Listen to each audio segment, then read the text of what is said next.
The new 6 costs in TFT Set 13 are really powerful and exciting to play, but how powerful should they really be? Well, if you ask Mordog and Riot Games, a 2-star 6 cost should be right below a 3-star 4 cost in power level. And if you get multiple 2-star 6 costs, well, shouldn't you just win the game automatically? In this episode of N Too Deep, we're going to hop on board with k3soju, who is crushing his opponents with Fast 9, Fast 10 strategies on his way to rank 1 and rank 2. By managing his econ and resources very carefully, he's able to get to level 10 really early and play around 6 costs for an ultimate win over other comps that are capping really high. Let's go ahead and see what Mr. U-Trash is up to.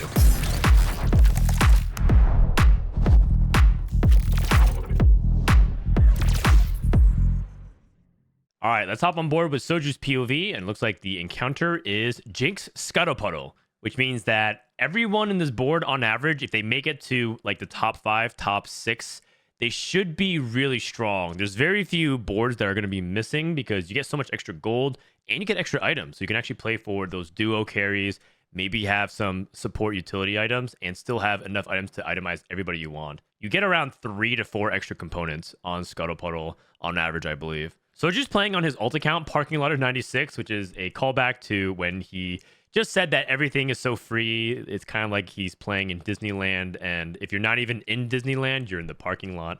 Little fun little reference there. It's his second account that he's climbing to rank 2 because currently he is holding rank 1 alongside Wage and Iverson. Setsuko is kind of just trading 1, 2, 3 with them pretty often. I like that he's not trying to greed too much and make 10 gold immediately. Some people here would just be thinking about selling and trying to make 10 gold, but he's going to be holding all the units, and that's because he needs to get early direction.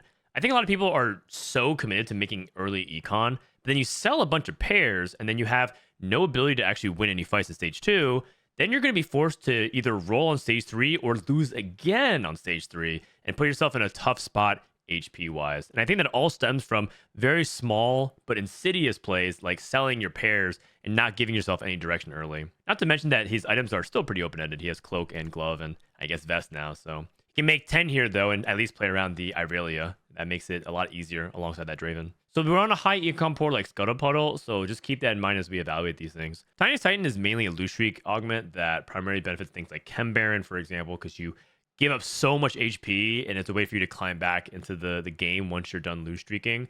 It's a little bit rare to pick it in general because it's just giving such a sharp trade-off of a prismatic power. Like if someone's taking something like Prismatic Pipeline, for example, Tiniest Titan gives you 1 gold after each player combat. So at the end of stage 2, you got 5 gold and 10 health.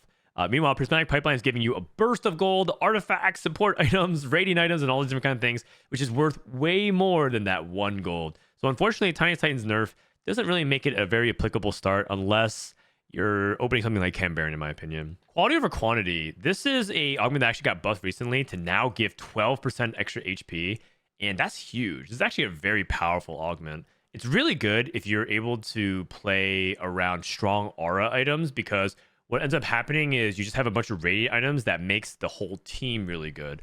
So quality over quantity is mainly played in team buff type of compositions like emissaries, for example. You put like a Sunfire on Garen, a Redemption on, Vlad, and then maybe an Edge of Night on Nabessa, and then just like stack 1 carry. But because we don't have anything like that right now, if we took quality over quantity, the only item we can slam is the Stoneplate Gargoyle. That's pretty good early game. Everything else is pretty mid.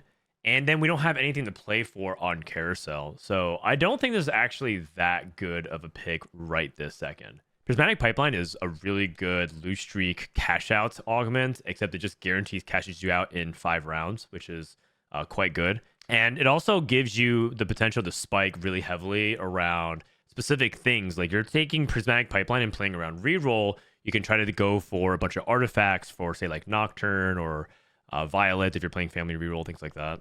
It's also just like fine to take it and then just be really far ahead. If you can play it from a strong opener, it's going to be a really powerful spot because you basically are able to win a lot of stage 2 without a prismatic augment, and then your prismatic augment comes online and you're going to be even stronger later on. Not to mention that also you get bonus loot in Scuttlepuddle, so Prismatic Pipeline has an increased chance for another prismatic orb later on in the game. So there's a lot of payoff for Prismatic Pipeline, which I think is the option that I would hold while rolling the other 2. So he does roll options 1 and 2. Going long, you no longer gain interest and you gain 15 gold now. Round start, gain 4 EXP. This one's okay. I think this one gives you just a lot of resources early, and it just basically is a nice way to play high tempo and prismatic. So, chances are when you take going long, you're rarely going to go like 8th or 7th, largely just because you're further ahead and you're able to preserve a lot of HP. So I think it's okay, but it's not as good as something like level up is. Level up is something that scales with the more gold you have. And on Scuttleputter, you get a lot of resources. So it's a really good portal synergy with level up where you can kind of combine this and get a bunch of more chances to level up quickly. So I think it comes down to level up or prismatic pipeline. I think my personal preference, I really like playing around pipeline, but I'm curious to see what Soju picks here. He ends up going for level up here. Okay, really interesting choice.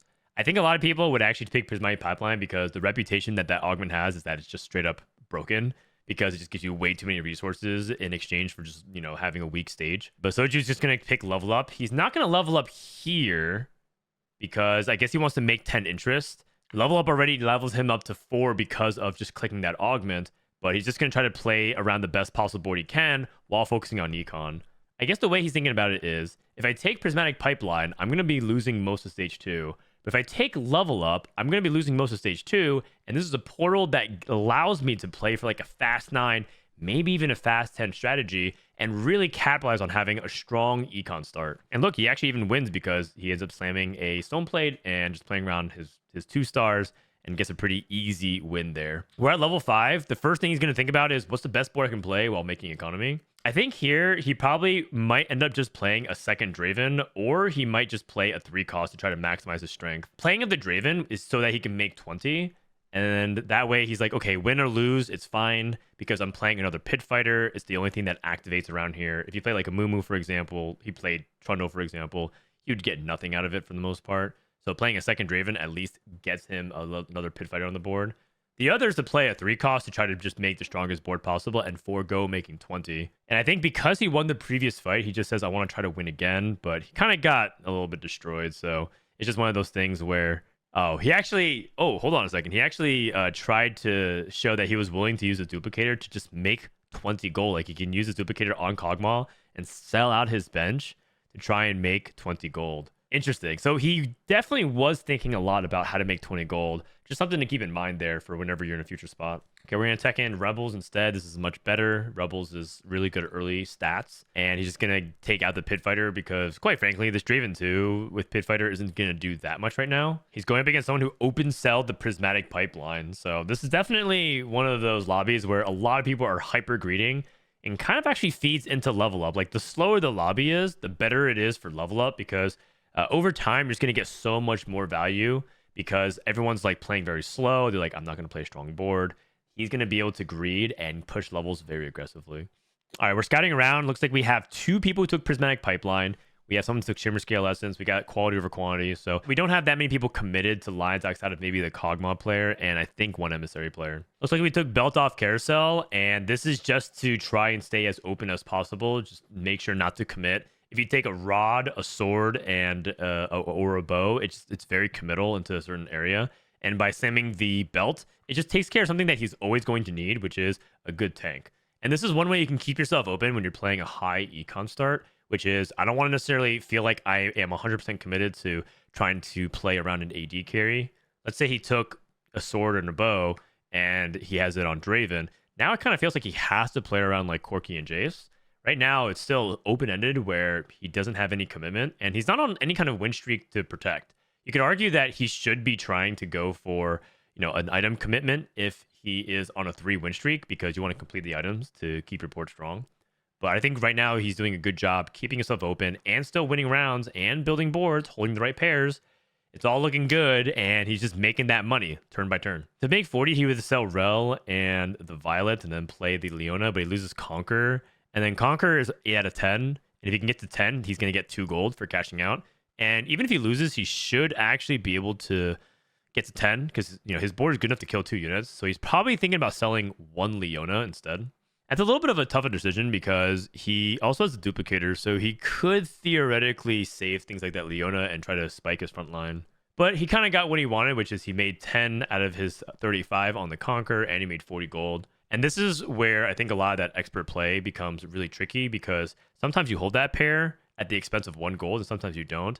In this situation, Soju recognizes that that Leona 2 actually doesn't even really move much of the needle right now. Like, let's say he did have Leona 2, he wasn't going to win that previous fight, and he's still not going to necessarily even win the next fight with just Leona 2 in itself. Number one problem with this composition is that he doesn't have damage, right? He has actually a 2-star Irelia and he's got items on it, but he doesn't have items for it. So I think he's more concerned about like ultimately what's going to be his next damage source. Oh, wow. Actually, well, now we have our answer because a lot of items just dropped. And right now we have 2 gloves, a belt, a sword, a rod, and a bow. Right away, what stands out to me is when you have multiple gloves and you have like sword, bow, you're thinking about AD. And so right now I'm looking at Last Whisper, Infinity Edge, and then playing around the remaining components. The only thing about that is Infinity Edge actually doesn't really play very well with Draven because his ability is a physical attack, which already can crit. What this means is Infinity Edge is a little bit wasted because Infinity Edge is an item that says your abilities can crit.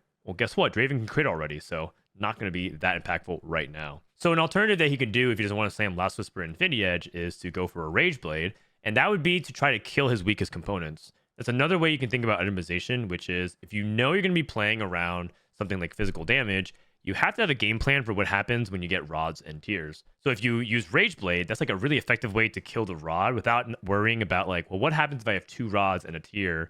I have Death Cap. That's not really good for any AD carries. So I can go ahead and slam Rage Blade and combo off of that. So I'm interested to see what he does. I think the safest play is Last Whisper and Infinity Edge, and then play around the last couple components, maybe even make Morello. But we'll see. So he has a Swain pair, and he did level to 6 at 3-1 because he's so rich. He could use a dupe here. He does. And then the item choices that he's going to commit to, he goes for Morello onto Irelia. Probably has to move off of that because Irelia is not exactly a good Morello holder. And this actually is quite good, where Soju's going to go ahead and slam all of his items and try to commit to preserving as much HP as possible. And that's really important. Yes, it doesn't really matter if he like wins, loses, but it does matter how much he wins and loses by in terms of his HP preservation. The second thing is, if you're going to make Swain 2, you kind of want to put items on him. So, you know, making that Morello is actually an important way to get value off of him. So the first augment is branching out, and Soju already indicated he wants to reroll it. It's just not a very serious augment here. Branching out is what you do on 3-2 if you have a lot of ways to capitalize off of a high roll. Let's say you have like a wandering trainer and you're just looking at branching out to help you pick a direction within it. Maybe you want to gamble a little bit. So I just don't think it's like a very serious choice right now. It's just like a fun option that just tempts you. Option 2 is Fire Sale. This is one of the strongest silvers in the game because on average, it just scales with your levels. So the quality of your shops that you natural, you just steal a random champion. So, you know, in the worst case scenario, it's 1 gold per turn. But on average, that just keeps climbing higher and higher as the game goes on. And that kind of income is really powerful. Plus, it has some synergy with level up because the more gold you get, the more you're able to use level up. Contrast that with Kingslayer, for example. Kingslayer says when you win, so you have to win, gain a gold. And then if you have more health than them, gain 4 gold instead, plus 1 extra gold right now. I think if you just compare options 2 and 3, you can see the stark difference of why many people think Fire Sale is so strong and an S tier silver, and Kingslayer is like a B tier situational one. Because Kingslayer is something that you would probably pick if you're really far behind, but you're spiking on stage 3. Fire Sale is always good. Soju rules options 1 and 3. He's not going to really even consider them. Titanic Titan is purely, again, just like Tiniest Titan, something for Chem Baron, or something that when you really care about carousel priority. And Glass Cannon is actually not bad. You know, like 12% damage amp for a silver is pretty decent. But here, it's got to be Fire Sale. It has so much synergy with our game plan, and we're going to try to relay our perfect decon start into a fast 9. All right, Fire Sale it is, and we are very rich, by the way. We should be able to get to level 7 pretty easily and still make 50. We are playing 4 Conquerors, so we're trying to get even more gold value by trying to kill. I think you want to kill 4 to 5 units and you get 35. He has a Crown Guard off the Academy, which is useful because he only has 1 item on his front line, so the Academy item is really clutch here. And actually, Soju levels to 8 to play 4 Sentinel. Okay. Wow, that is really aggressive. And he can make 30 here if he sells his pairs. Wow, this is actually a really aggressive move. I think in his mind, he views this as the play because he has Fire Sale and level up. And he really wants to try and win some of these fights in stage 3 instead of bleeding out. The higher level he is with Fire Sale, the more chances he's going to be able to steal something of high value in the shop. Because you're just going to reduce the cost of like 1 and 2 costs. And so he'll earn his income back. And so this is probably one of the moments where he says his famous line, "Econ is fake." And look at that. He ends up getting all 3 and 4 cost shops. So Fire Sale already printed 3 gold, which is really, really high immense value. Like 3 gold a turn for silver is absurd. So I really, really like his at least reasoning behind it. And it's going to pay off over time. He's going to go ahead and get off of the Draven. He doesn't have any Pit Fighter. He's not playing around Conquerors. And even though it's just Ezreal 1, so it's technically a 2-star to 1-star downgrade, Ezreal uses these items way better. And he has 4 academies, so he can use like full 80 items with Deathblade, i.e. Last Whisper, and ends up having much better synergy with Ezreal, even though he loses here. All right, so a little bit unfortunate that we lost a couple of these fights very closely. I mean, we talked about how Prismatic Pipeline into reroll is a really common strategy some people have. But the upside is we get first pick on Carousel. We can go for a Heimer pair, and that way it makes it very likely for us to upgrade. Oh, actually, he picks up a tier on an Ezreal instead. Because this makes Ezreal 2. So that makes his board stronger without having to roll. And tier's a pretty good component because he doesn't need more gloves. Gloves naturally lends itself to being a little bit more physical damage oriented because it makes things like, Last Whisper and Infinity Edge, but it already did. So the tier puts him in a different direction where you can itemize different units. Like I can now itemize my Heimerdinger, and I can now itemize maybe a Redemption or Protector's Vow for the front line. So I like that choice there. Really heads up play. So just studying how much EXP he needs, you count in intervals of 6. So instead of intervals of 4 with level up, it's 6. So when he's 60 away, aka 16, it'll be like easy for him to just pump 10 times. It's a few turns away from that. I wonder when he's going to go to 9. I think he can go to level 9 pretty comfortably and have gold to roll somewhere in middle of stage 4, probably by the 4-2 augment. This is just so much gold. I'm trying to wrap my head around the fact that he's level 8, making 50 gold at the end of stage 3. Oh my gosh, just a mirror match. Look at this. Level up and Fire Sale on both ends. Looks like someone else has the exact same idea of going Hyper Greed to a fast 9, maybe even a fast 10. Oh my gosh, actually such a close loss because of the Malzahar poison over time. So, little bit suboptimal here. Like, Soju's been win-lose, inconsistent streak, but he's still doing his best to try to preserve HP. And so far, I would say 63 in 7th place. Here, item drops are defensive items, which is fine. He gets 2 vests. He can just make a Bramble vest and play around tier if he wants to. That tier could be a future Heimerdinger item, and he can actually commit to it right now. So he goes ahead and sells the Swain, pre-levels to 9. Oh my god, a pre-level to 9. And somehow, like, it's crazy how much gold he has. And remember, when he pre-levels to 9, he's also going to get a little bit of Fire Sale value. Maybe he ends up picking up like 5 gold immediately. He's scaling his board, he's scaling his augment, he's scaling his potential of powering up on 4-2. All right, easy win over an emissary board who is stuck on 1-stars. I mean, he's just so far ahead. And now we're going to come up to the 4-2 augment. So the options are Item Collector, Another Anomaly, and Inspiring Epitaph. Item Collector is really good when you have something that gives you a lot of items already, or you're playing on loose subscription, like it's one of those portals that just gives you extra items.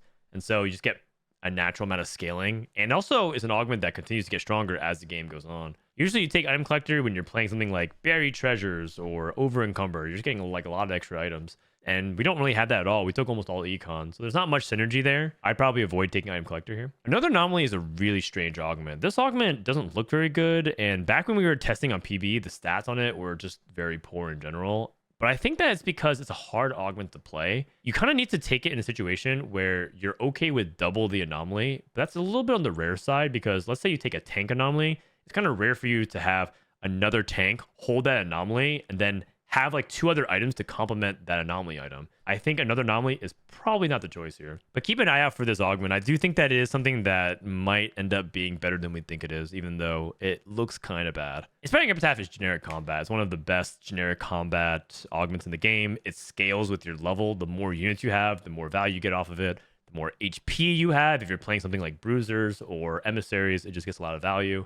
So it's something that's safe to hold and something that you could theoretically just roll the 1-2 options and hold on to. He rolls options 1 and 2. Long Distance Pals is an augment that is pretty good in like flat stat duo carry setups. So I'm thinking about how Long Distance Pals in Dominators, for example, is really good. when you play a long distance pal Silco plus Mordekaiser, Silco plus Ziggs, whatever you want, you cast and get AP in the middle of the fight. That AP that you gain from Dominator will scale whoever you're, long distance palling and so on and so forth. It's also pretty good in some AD setups as well, but in general, that's not what we're trying to play. Again, we have a diversified set of damage. Not to mention, my least favorite thing about long distance pals is that it griefs your positioning. Mentorship is an okay augment, but it's mainly to benefit the lower tier units, and that's why it's mainly used in reroll, because you're going to use the higher tier units to buff your reroll units to compensate for it being a little bit weaker late game. So it's got to be Inspiring Epitaph here. All right, we're going to go for a level 9 roll down, and we're going to look for 4 costs to anchor us, and we immediately hit Corki 2 and Heimer 2, and that's actually very early, and now he's going to stop rolling, and now I think he's considering whether or not he can go to levels 10 really quickly. This is already a very big high roll because he was looking for a good AD carry besides Ezreal, and I think he was willing to stop on Jace, but Corki 2 is also perfectly serviceable.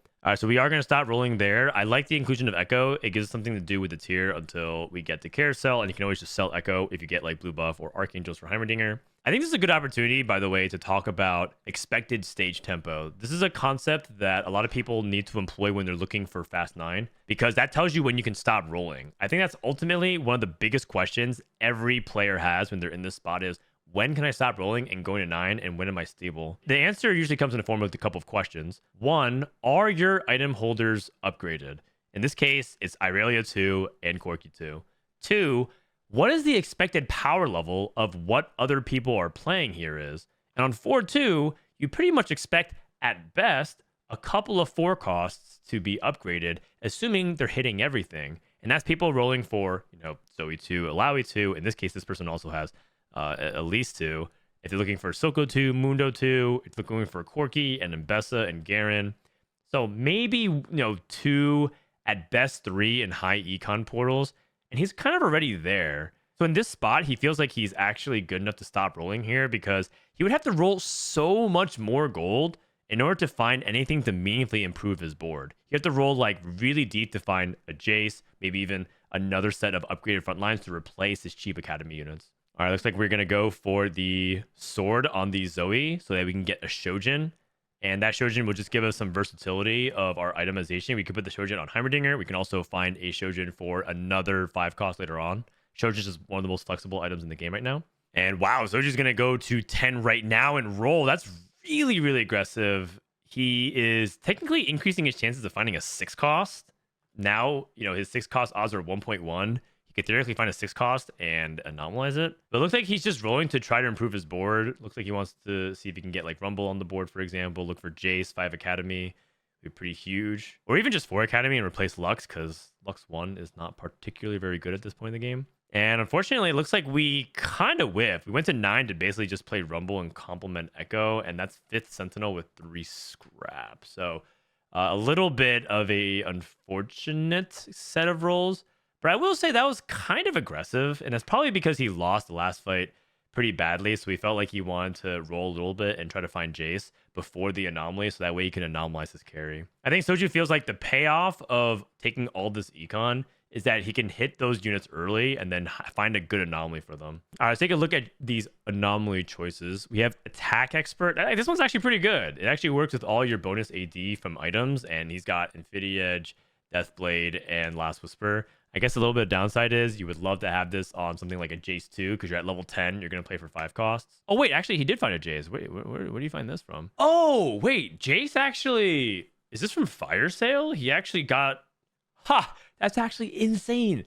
He actually had Fire Sale buy the Jace from the shop so he can choose to anomalize him instead of the Corki. And why that's important is because now he won't have to stay with Corki for the rest of the game.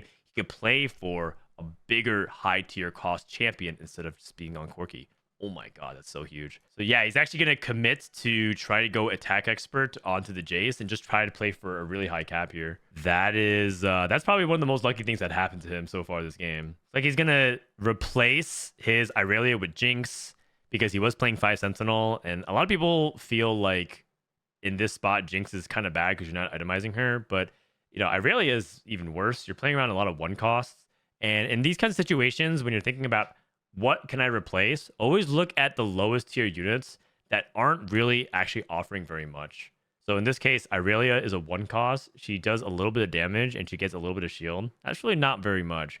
But Jinx offers a stun, and at least if she gets to the 3rd cast, she can do a pretty decent amount of damage, and that's way more effective than Irelia. But in general, the best way to think about board building in late game when you're first starting to transition is, what are my weakest units? And what are some things I can replace to keep and maintain my board strength? So in this case, the Jinx is just a higher Rebel tier unit. Going against Mordekaiser 2 and a person playing Malzahar pair. This is the other crazy fire sale level up player. So this guy is way poorer, and just look at the difference between the two players. This guy's level 9, rolled to 0. Soju, because he managed his economy a little bit more thoughtfully, is at level 10 and made sure to all in a little bit later. And they're basically the same HP. NATO was actually higher in HP before this fight, but Soju's able to play his spike and be very patient about it. I think a lot of people kind of blow their load way too early. Oh, wow. He has a Victor show up, so now he can get rid of this Corki and now start transitioning his items and look for a way to itemize Jace. He's selling Corki too because he wants the Corki gold to help give him a little bit extra interest for the next turn. The downside is, now feels like we kind of have to hit very soon because we're replacing a bunch of upgrades like, Corki 2 and Irelia 2, and we just keep replacing with 1-star stuff, which makes it much more vulnerable to burst and AoE, and a bunch of other boards is overwhelming us.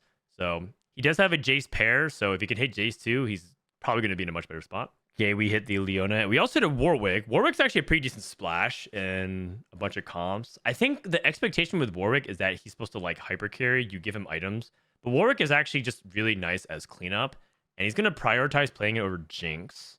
And that's because he doesn't have any items for Jinx. That's a really important thing about Jinx currently, is that she doesn't really do that much without proper items. And you specifically want items to help her cast her ability so that she can go for a big AoE nuke. He is actually going to itemize Warwick, which is also interesting, because as you saw, Warwick just died immediately. Okay, this makes Warwick look kind of bad, but I promise you, Warwick's a lot better when you don't actually rely on him to do much more than just clean up a bunch of your mess. So that was a little bit of a pitiful performance. Maybe we can find Jace too and make it feel like Warwick is a little bit less embarrassing. That being said, if you kind of look at his itemization, with Bloodthirster and Last Whisper, he doesn't actually have that many better holders of it.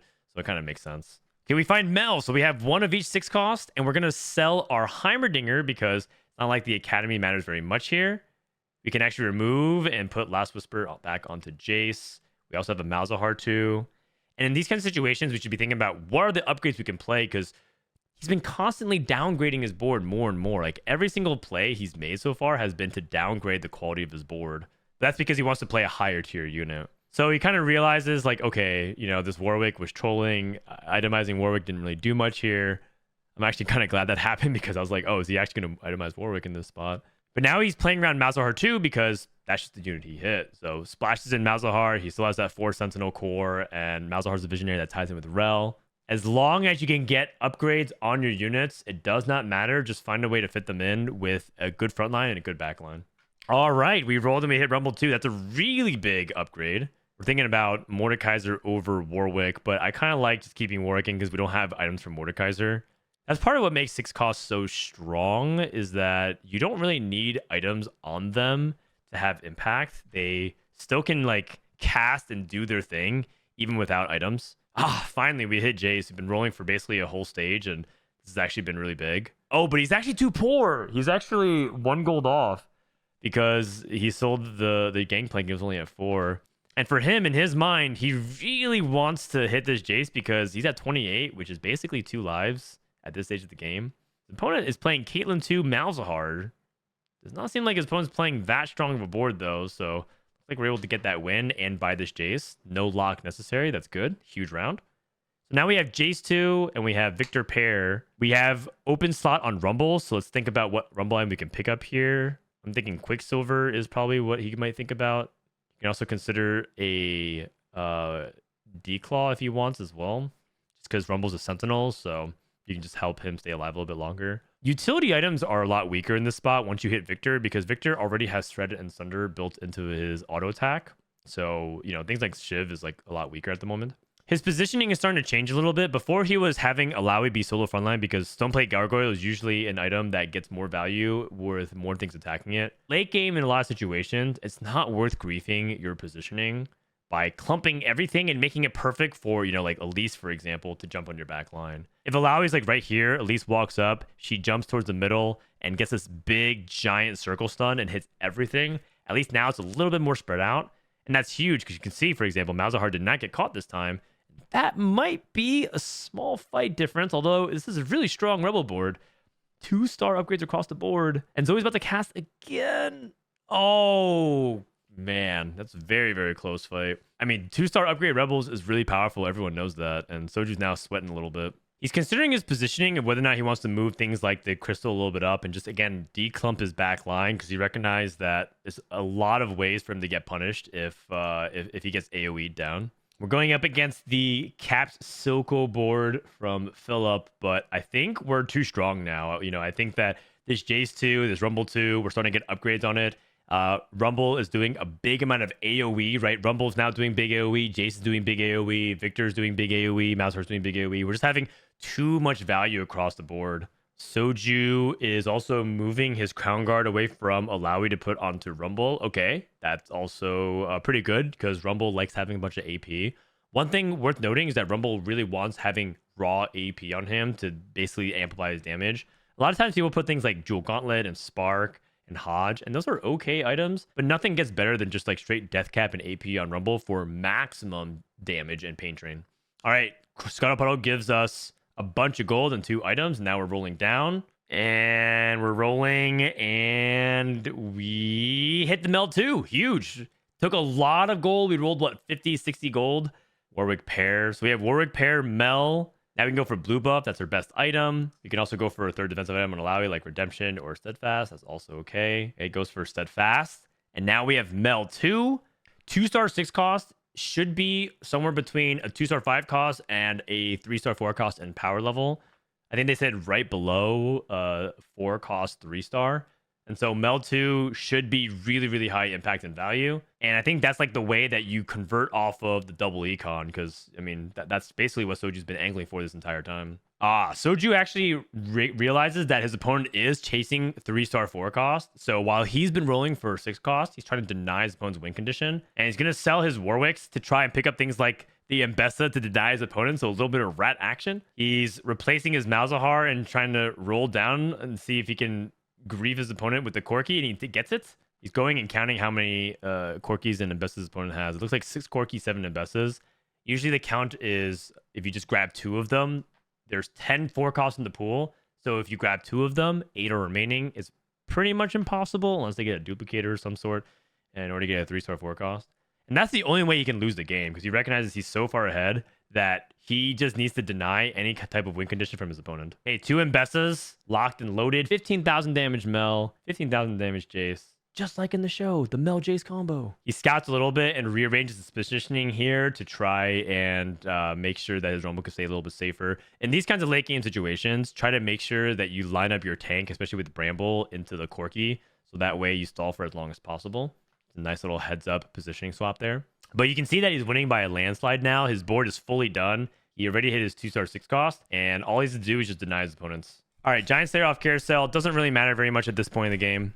He's just so strong that I don't think any item single-handedly is going to be very good. But I guess Giant Slayer is good against Soju's board. So at least denies his opponent there. It looks like Giant Slayer goes on Corki. Looks like his opponent's given up on the 4 cost. So he sold his Mbessa because all he's chasing is a Corki 3 now. And so he just basically was trying to keep up with his opponent, constantly scouting him and trying to hold his units whenever he could. And at this point, he killed off his main competition, the 3-star Corki. His Ghost is losing to the Rebel player, but the only way the Rebel player could win is if they get 10 Rebels at this point. I'm pretty sure Soju has rolled the equivalent of Rumble 3 at this point in the game.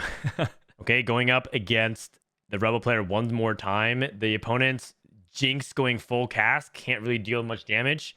The Mel is just shielding and keeping everyone alive past the burst. Easy win. All right, a bunch more gold, 2 more items. We're sort of like, you know, drowning in embarrassment of riches here. Just doesn't really matter what upgrade he takes. And he's going to roll it down one more time to see if he can hit the Victor 2.